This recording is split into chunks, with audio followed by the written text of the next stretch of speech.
I just realized we matched this morning. It's just, well, kind of. We're in the same, as is the maps. So we're all in that same color scheme, if you will. We have increased tropical moisture that is in place over Florida. We also have a little boundary, and it's not just the boundary. We also have little troughs in the atmosphere like this, and those are lifting mechanisms too. So we do have that lift, and we, by the way, have the flow coming from west to east. And we do have that flow over Florida coming from west to east. So it's going to continue to bring that moisture over the state.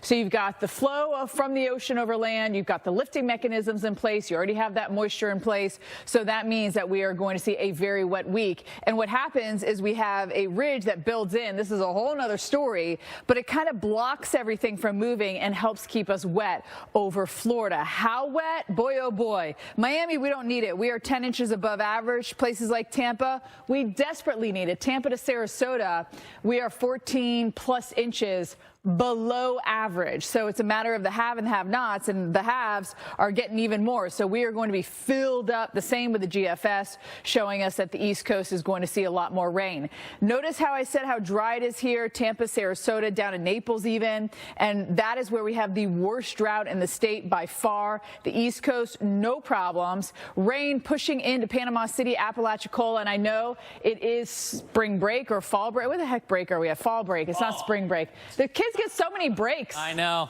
I can't figure it out. It's ridiculous. I want to be a kid again. I know. I know some schools are on whatever the break is now, fall break, which didn't exist in Florida when I was a kid. Maybe because we didn't really have fall. It's just kind of summer and then not so summer. There are your storms. And notice they're going to start streaming across from west to east here, from the west coast all the way to the east coast. You can see that flow pushing everything off to the east. So we have the possibility of flooding really through a big chunk of the week for us. And so this is something that you have to keep in mind if you are down there on vacay, or even if you just live down there, you got to worry about that flooding. Jordan, real quick, I know it's your turn, but I just want to show everyone, just stays green on the map, at least through Friday. So what season are we in? Oh, it is summer. Okay. Oh, yeah. I didn't know if it was because all the rain. It's not so. We're like 102, 103. It's right. Still summer. So you're still full on in it, even though you got. Talk more about that combo of the big ridge that Jim was mentioning, the big high pressure pushing in, and what's left of Ophelia off the coast, because we still actually have a pressure gradient between the two. Yes, we do have a very, nice strong high coming in, but it's not just about the high. It's also about what's left of Ophelia causing the pressure gradient actually in between the two that's going to help enhance some of these gustier winds. So you have a little low pressure right there, high pressure to the north. It's never just about one of these weather systems, kind of like in life. It's never about one person, right? There's two sides to everything. And so the two of these together, and in between that, that's what's going to get you those gusty winds here right along the east coast. Also gives that rip current, and notice it goes all the way down. It's not just the northeast, it gets all the way down into Florida as well. This is going to persist through the week, and by the way, into next week, with the potential of what's left of Philippe coming up the east coast, we have kind of the similar setup. So I would say for this week and into next week, that ridge is still going to be the north. We're going to see a lot of beach erosion, a lot of waves, a lot of rip currents that will be pretty consistent for a solid 2 weeks because of our low pressure and high pressure engaging. So notice our winds here, 20, 30 mile an hour winds all the way through the end of the week. Friday, it doesn't stop, because we don't see any huge changes. That means rip currents are going to be a risk today along the beaches. Again, we do have a lot of people that are out on their fall break. Waves are also going to ripple all the way down the coast into Florida along the first coast, Jacksonville. You'll see them through our Friday and even into our Saturday. And then again, into next week. Jordan. All right, let's head to the northern tier. If you go down towards Naples, there's a lot of places that are below average. Up in the Panhandle, we have drought conditions. It's Florida and not the East Coast. I was just looking here along the East Coast from Orlando over to the Fort Pierce area. We're kind of right at above, slightly maybe below average. We're really above average as you head down into southeast Florida, into Miami, and that's where we're going to get a lot of rain. Now, up towards the Space Coast, we could also get a good dousing of showers. So those of us that are slightly below, we could pop above. Notice from the state capital west towards Pensacola, we're also a little dry, but it's really the worst right here along the west coast of Florida for us if you do that drive anywhere from Tampa down towards Alligator Alley. We do have a little bit bit of rain. We're going to see a lot more, and it's going to persist through the entire week. There's a lot of juicy moisture in the atmosphere. We have a boundary that could squeeze it out. We also have little troughs in the atmosphere that can squeeze out the moisture. And not to mention the flow. Yes, you can see the upper level winds to the north. They do go south, but even before they do, we do just have the basic flow going from the Gulf over the state. So when you combine all of this, it just means more rain. It's going to be a very wet week for us, due in part to a high pressure building into the north. So that kind of blocks everything. And I'll tell you what, the setup that we have right now kind of lasts until next week. We have a ridge here. We have what's left of Ophelia off the coast. That causes a pressure gradient. And then we have the potential of what's left over Philippe to come up the coast. And we still have a ridge into the northeast. So I think that the East Coast beaches are going to get battered for quite a while. We're talking about getting battered. A lot of lightning and heavy rain here into Panama City. A lot of people there for the fall break that we have. The rest of the state is pretty quiet for now, but that's going to change. Not to mention how hot it's been. Our heat indices have been over 100, especially into South Florida. So that daytime heating is going to help kick off those showers. But notice that through at least tomorrow morning, the possibility of flooding. And this is essentially the forecast, Jim, all the way into the weekend. It doesn't change there. You're right, though. We're really. And welcome to the Weather Channel Airport. You'll see planes behind me that are getting ready to they're taxiing and then take off. And you can see all our different show names on the planes. You got Pattern, you got a Weather Channel plane. Pretty cool to just sit there and watch the planes take off. I know some people like to go to the airport and do just that. Let's go traveling, whether you're going by plane, whether you're going by bike, whether you're going by bus, whether you're going by car. We have a low pressure in the Midwest, giving us a little bit of rain into Wisconsin. Temperatures are pretty comfortable right now. So if you're not in the rain, maybe put the top down this morning, get some fresh air. Oh, it feels so good.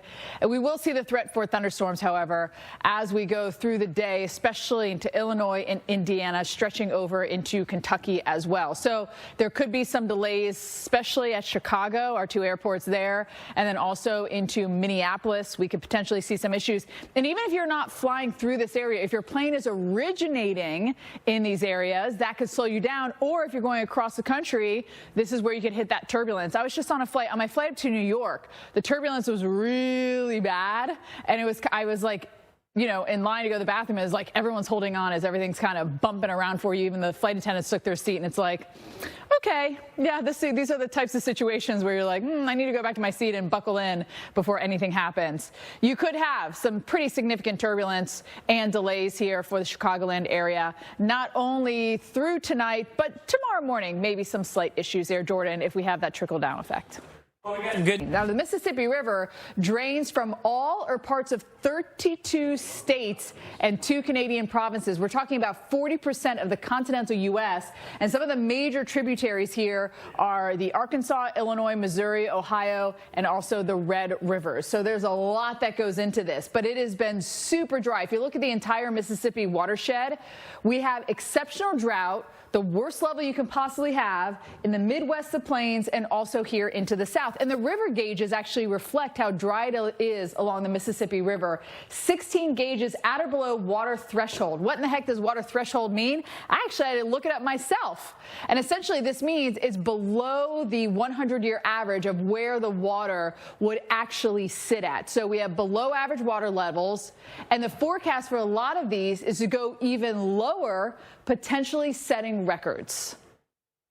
This is a very big deal. And it's not only reflected in the rivers, but also in the rain. Look at our drought conditions. If you go from Illinois down to New Orleans, we are anywhere from 11 inches below average to over 2 feet below in New Orleans. And sadly, the way the pattern is shaping up over the next 7 days, there is very little rain over the areas that need it most. Yes, you'll get a few spritz here, but this is not going to solve the problem. I can tell you that much. And as we look into October through December, there's a better chance for rain in the south, but we're going to need a lot more than this, like slightly above average rain, in order to fix this problem. So we have a ways to go. And Jim, this is a story we're going to be watching for quite some time, I have a feeling. This is huge. The crops down, usually. On tap for the Sunshine State, the heaviest rain is about to fall in cities that don't need a drop. What it means for your trip as you head out the door. Jordan. And dangerous situation. Raindrops. That is the official name for a raindrop. Hydrometer, maybe why we're called meteorologists. Let's have a look at the hydrometers here with the tropical moisture that's already in place in Florida. So you've got the moisture there, but you need something to squeeze it out of the atmosphere. Daytime heating can do that. It's been hot. We have seen our heat indices over 100 in South Florida lately. We have a little bit of energy in the atmosphere, so that's just enough. But we also have a boundary, and it's not just that stationary boundary. We also have little troughs in the atmosphere, and all of that combined is enough to squeeze the moisture out of the atmosphere. Not to mention the wind flow. We are going to see some stronger winds, but overall the flow has been from the Gulf over the state, and you'll see that in our models kind of blowing everything from the west to the east. And we get blocked in high pressure here in the northeast, which kind of just meanders around for the next 2 weeks, this week and next week, which means that we are going to continue to see messy weather along the west coast, east coast, I should say, and we're going to talk about that momentarily. But for this story, ridge holds in place. That kind of keeps everything as is. It doesn't move. How much rain are we going to get? Miami, we're over 10 inches above. We don't need it. Tampa, we are over 14 inches below. We need it. It's really the haves and the have-nots. And both models are bringing that heavier rain to the east coast of Florida. And around Orlando towards the Space Coast, we're all sitting kind of at average or just above or just below. So the drought is not too bad there in the east coast of Florida. It's the west coast, and then also as we go to the state capital over towards Pensacola. Heavy rain is coming in between those two cities this morning. A lot of people on their fall break right now, just getting rained out here. And we do actually have a special marine warning with the stronger line of storms that's coming right up into Port St. Joe. This is the area where we had Hurricane Michael come on in, and it was a Category 5 that made landfall right in that vicinity there. So as we go through the day, we are going to see the storms. Watch them all go basically from west to east with that overall flow in the upper levels of the atmosphere just blowing everything eastbound. The threat for flooding lasts all the way. This is through Thursday into Friday, even into our Saturday. We have that possibility of flooding here because it just is a rainy day after rainy day after rainy day. And you can see some of that diurnal heating helping us out as well, Jordan, all the way through our Saturday. And to give you more perspective, these, really high rivers on the East Coast, and then the Mississippi could be at record low levels. So all of this is really quite the, difference and perhaps the changing climate that we are seeing. So let's have a look at our big high pressure that is building into the northeast. Now, this high pressure combined with what Jim was calling like the DNA of Ophelia, it's still out there. So there's a little gradient in between the two, and that's going to help with this onshore flow that Jim was just mentioning. It's going to cause gusty winds. It's going to increase that rip current, not only in the northeast, but all the way down into the southeast as well. So this is into the weekend. It is long, it's persistent. And by the way, the pattern's kind of setting up similar next week with still this ridge meandering around, and then the potential of the Philippe-Ophelia combo coming up the East Coast. So I do think that what you see is what you're going to have to deal with not only this week, but the potential that we see it into next week too. Winds 20, 25, even 30 miles an hour along the coast. And I know right now a lot of people have that fall break, so they're trying to head to the shore and get a little beach time in. Rip currents, they are up and down the East Coast. This is a problem here, so watch out for that. And then the waves too. You might think like, oh, it's a little rough out there. Yes, that's because you have the waves propagating all the way down into the first coast here. Jacksonville, Florida, seeing it. And I know that it gets a little bit better, but still you could have, maybe some 10-footers out there as we head towards the end of the week. So remember what the flags mean. Green means go. We do have red, do not swim. They never actually close the beaches per se, but if you have that red flag, that means don't go in the water and it's dangerous. Temperatures staying below average here into Atlantic City. Jordan. Some states will fine you. Lines began with a tragedy in Central America. Heavy rain is underway. Jim. Well, certainly wouldn't make sense. On pattern, what comes out of your faucet when you turn it on? For more than the fact that that gauge can sometimes be a really good representation when it's down so much. I mean, Tampa is down over 14 inches, right? So if it's down that significantly, then really the whole area is probably not getting rain. Now, yes, could everything fall on the north side of town? Sure. But if you look at the gauges from Tampa down towards Sarasota, we do have a lot of deficits and a lot of drought that's happening here for us on the East Coast. That's where we'll get most of the rain through Sunday. The same with the GFS, and places like South Florida, Southeast Florida should, we need a little break. We have a lot of rain. It's funny, when I say South Florida, I always think of, West Palm down towards Miami. I'm pretty sure everyone does. If you're talking about Naples, which is technically in South Florida, you're not thinking South Florida when you say South Florida. You would say Southwest Florida when you're talking about Naples, right? I don't know, it's just a little wording. Maybe that's just me because I've never heard of Lake O, and apparently everyone now calls it Lake O. It's Lake Okeechobee. Born and raised in Florida, never heard that. It's a new thing. Ask all the oldies if they've ever heard that. Extreme drought popping up on the west coast here of Florida. And so that, again, just really enforces how dry it's been. The same for the panhandle from Tallahassee, at least to Pensacola. Things have been below average with rain. But we're going to get a lot of it. In fact, we're getting a lot of rain in between the state capitol and the border there with Alabama. That's where our heaviest showers are. But you see the stream of moisture coming in not only at the surface, but also at the upper levels. The winds are going right over the Gulf of Mexico and bringing that moisture. We do have energy. That's what this blue and green is. That's some, forcing in the atmosphere. And not only do we have a stationary boundary, there's also little troughs that are around here. They're not drawn on this map, but there's little troughs that can give us some lift. And so as we go through the week, even with our jet dropping down, you'll see some stronger winds, but it's still that overall flow is going from the Gulf, which is our moisture source, over land, which is where we will see the rain. High pressure kind of digs into the northeast, so it stops this pattern from switching up all that much. So we'll still see heavy downpours. Look at the rain and the lightning just streaming from the Gulf right up into I-10. Special marine warning as well. Port St. Joe, this vicinity is, of course, where we had Category 5 Hurricane Michael make landfall. Only 4 known Category 5s make landfall in the U.S. Labor Day hurricane, Camille, Andrew, and then Michael. Showers passing over Key West as well. Things are dry, but as we go through the day, watch how we'll see more of those storms with that daytime heating helping as well develop some of the stronger thunder boomers out there, and they could cause flooding. Jim. Hey, when you were down there, so that's still very early. In the Treasure Coast, yeah, right? for 40 years, yeah. Welcome on into the Weather Channel Airport. Maybe go take a seat, charge your devices, watch the planes roll by for us here.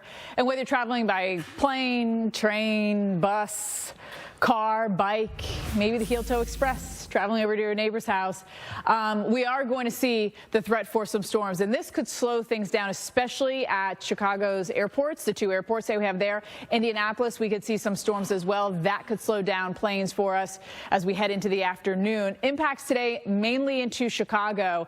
But even if you're just traversing the Great Lakes, you could get some big time turbulence as you go through these storms that are going to continue to pop up this afternoon. And then as we roll into the evening hours, we'll still see some showers making their way across the Great Lakes. This is all that system that's just rotating around. We get that daytime heating, and that really helps kick off the storms for us. Wednesday, we'll see more of the same as this slowly tries to make its way eastbound. So Chicago, I know we don't have maybe, huge storms, but just the clouds and the showers could make things a little bit slower. And then into Indianapolis, we could see big time issues. And we do have a ground stop that was just issued for Chicago. I think, Jordan, we're going to have big time issues as we go through the day because it doesn't stop. Well, yeah. I mean, the evening looks big problems on the bayou. A state of emergency in the Big Easy as low levels on the Mississippi River are causing a contamination of the Louisiana drinking water supply as salt water from the Gulf of Mexico is moving upstream. Omar Villafranca with our partners at CBS News joins us live from New Orleans this morning. Omar, thank you for bringing us this story. Let's first talk about how the Army Corps of Engineers is trying to help this situation.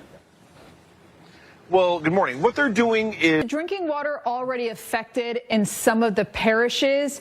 If so, do they think there's going to be an issue in New Orleans at any point? Well, they're watching it down there, and they're residents and businesses reacting to this. I know this isn't the first time that this has happened. Even if you look upstream, we have several gauges, like 16 gauges that are below average going all the way up to the central Mississippi River. Is there concern about those barges? I know we've had this issue in the past, too, where it's been so low, the barges can't necessarily even get down the Mississippi. Yeah, here. Franca, thank you so much for bringing us that story. Of course, Omar is with our partners at CBS News. Thank you so much. Jim, he knows his stuff So that was a great explanation. Got to meet him in Cedar on. Key. Great guy. A lot of it in Florida. Soggy stretch on tap for the Sunshine State. The heaviest rain about to fall in cities that do not need it. What that means for your trip out the door just ahead. Jordan. And a dangerous situation over the Sunshine State right now. I know it is, an area that we typically see a lot of rain. We're in the rainy season. By the way, the Florida rainy season ends kind of mid-October, depending on where you are in the state. But let's just go with mid-October to make it kind of easy and nice for everybody.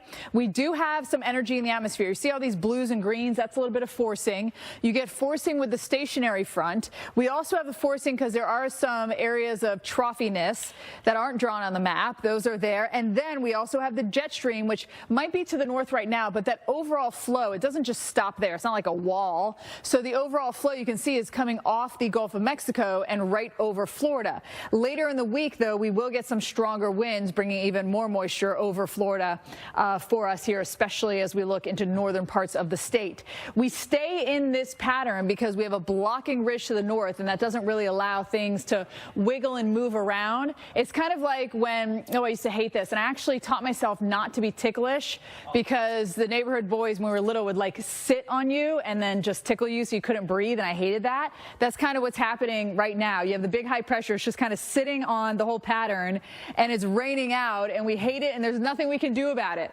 So I literally, get off. I literally taught myself breathe. Not to be ticklish.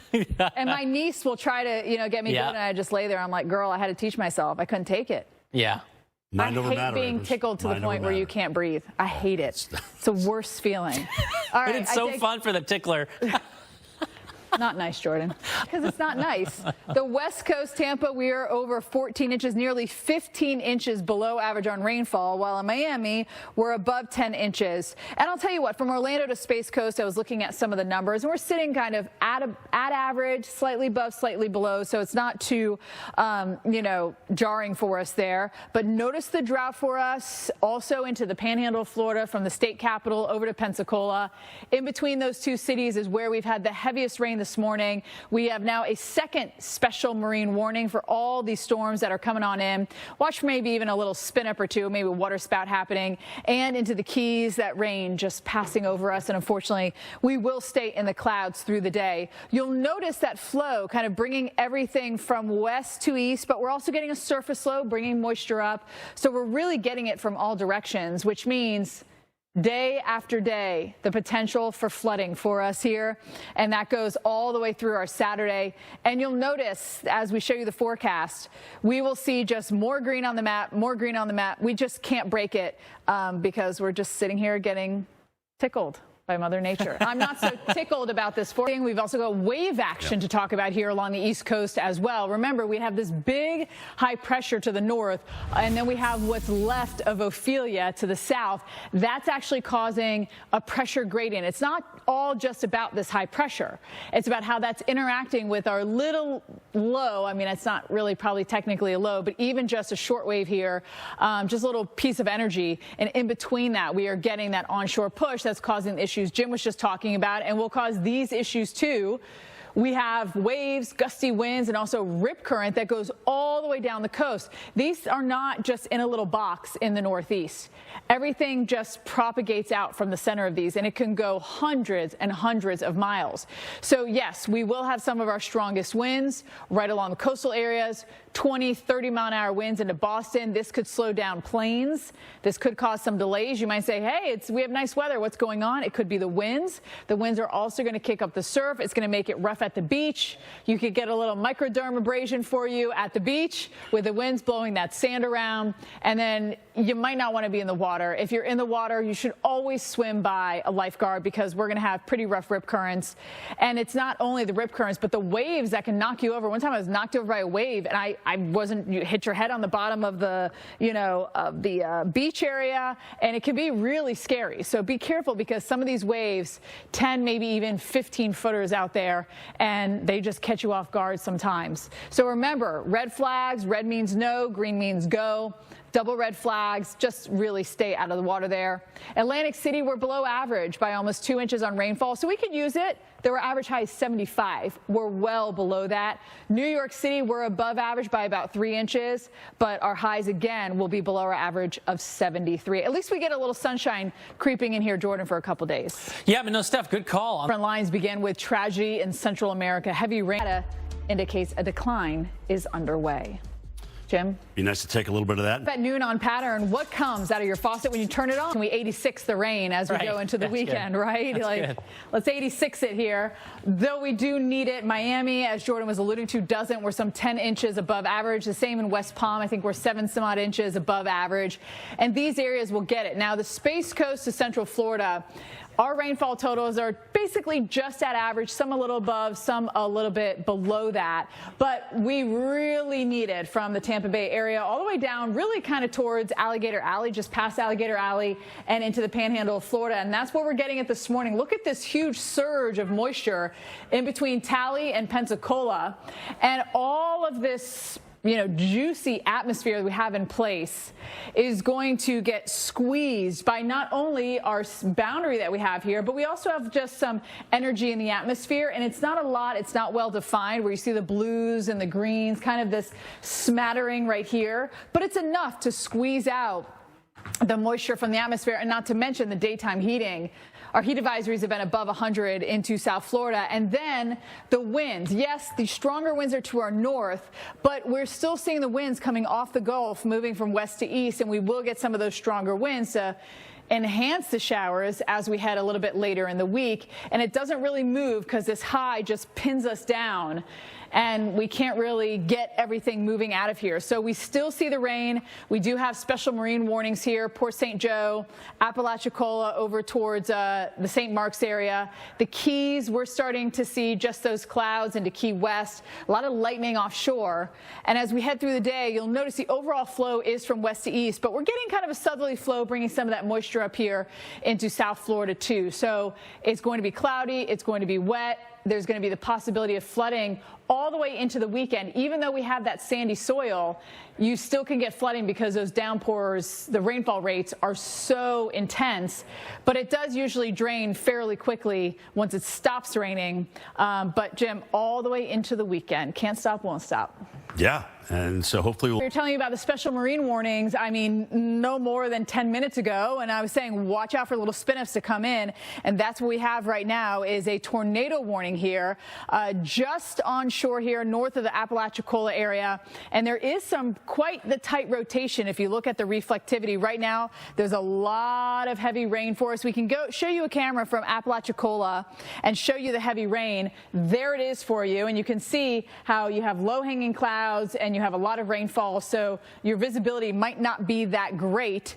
And so if you are in the path of this tornado warning, there's a potential for hail up to 3/4 of an inch in diameter. And I think Jillian's trying to get our radar in here, show you the reflectivity. But just trust me in the fact that we have a really tight gate here, as we call it in the meteorological world, with red and green next to each other like that. And that signifies rotation that we have on the radar moving towards twin poles. So if you know anyone in that vicinity, please let them know to be aware that this is a rotation that could be a rotation on the ground, which would mean a tornado at any moment. A lot of lightning associated with this as well. A lot of convection will continue to follow this, and we'll see these storms continue in over the next several hours. So this is something we could see more of. Jordan. All right. Well, of course, that we do have a storm that's racing off to the northeast at 25 miles an hour. And as we zoom in a little bit closer, you see there's a lot of rain associated with this as well as it makes its way northbound here. This is, of course, a panhandle of Florida. Loads of lightning. We can switch that reflectivity to show you. There is that action that I was telling you about. Red means winds are going away. Green means that winds are going towards. And so you've got that rotation headed towards twin pole. Should be there around 8:55. Seek shelter immediately. A river. It drains from all or parts of 32 states and 2 Canadian provinces, about 40% of the continental U.S. Some of the major tributaries, the Arkansas, Illinois, Missouri, Ohio, and also the Red Rivers. And if you look within this basin, This entire watershed, we have exceptional drought, the worst level possible from the Midwest to the plains and down into the south. And the river gauges reflect just how dry it is along the Mississippi River as well, with 16 gauges at or below the water threshold, which means that they're sitting below average. And the forecast is for many of them to go even lower, potentially setting records.